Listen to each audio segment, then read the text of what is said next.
আল্লামা সাঈদীর যখন 2023-এ 14 আগস্ট হলো,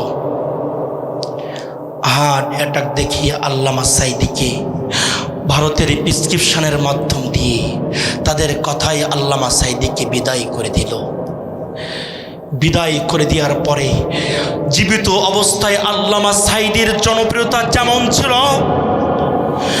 তার জনপ্রিয়তা শুধুমাত্র বাংলাদেশ নয়, বাংলাদেশের গণ্ডি পেরিয়ে, ভারতের গণ্ডি পেরিয়ে, পাকিস্তানের গণ্ডি পেরিয়ে এই বাংলা ভাষাভাষী তামাম পৃথিবীর ভিতরে আল্লামা সাঈদীর জনপ্রিয়তা বেড়েছে, এখনো পর্যন্ত বেড়েই চলেছে। কতক্ষণ ঠিক কেন?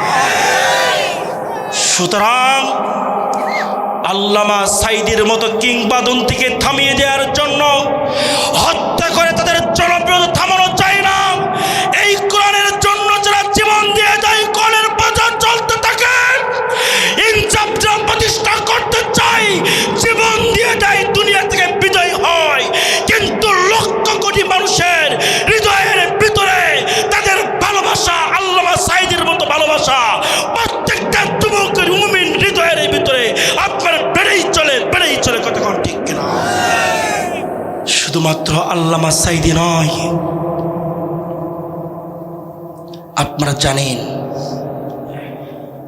এই যে শুক্রবার গেল গতকাল, তার আগের শুক্রবার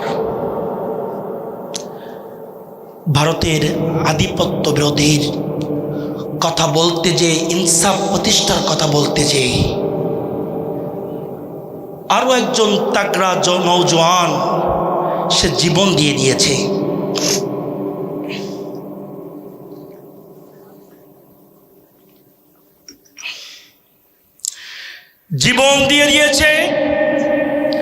কি জন্য জীবন দিল?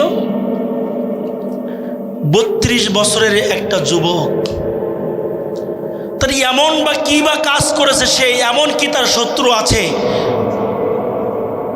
তার দুনিয়া থেকে বিদায় করতে হবে?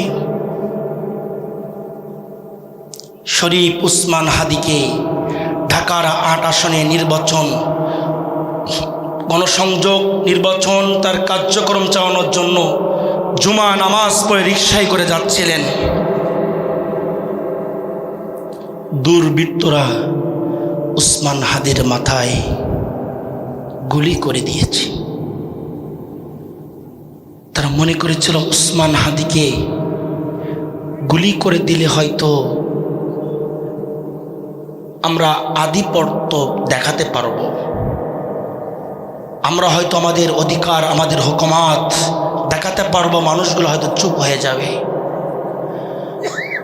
উসমান হাদিকে যখন গুলি করা হয়েছে, তামাম বাংলাদেশ আপনার উত্তাল হয়ে গিয়েছে। শুধুমাত্র উত্তাল হয়েছে বিষয়টা এমন নয়, সরকারের খরচে উসমান হাদিকে সিঙ্গাপুর সরকারের খরচে পাঠাতে বাধ্য হয়েছিল। উসমান হাদির জন্য কত কেঁদেছি, জীবনে কখনো দেখা হয় নাই তার সাথে, জীবনে কখনো তার সাথে কথা হয় নাই, শুধুমাত্র এই অনলাইনের স্মার্টফোনের কল্যাণে তার বক্তৃতা দেখেছিলাম। এই দেখার কারণে সে শুধুমাত্র একটা কথা বলতো যে আমি ইনসাফ প্রতিষ্ঠা করতে চাই, আমি শহীদ হতে চাই।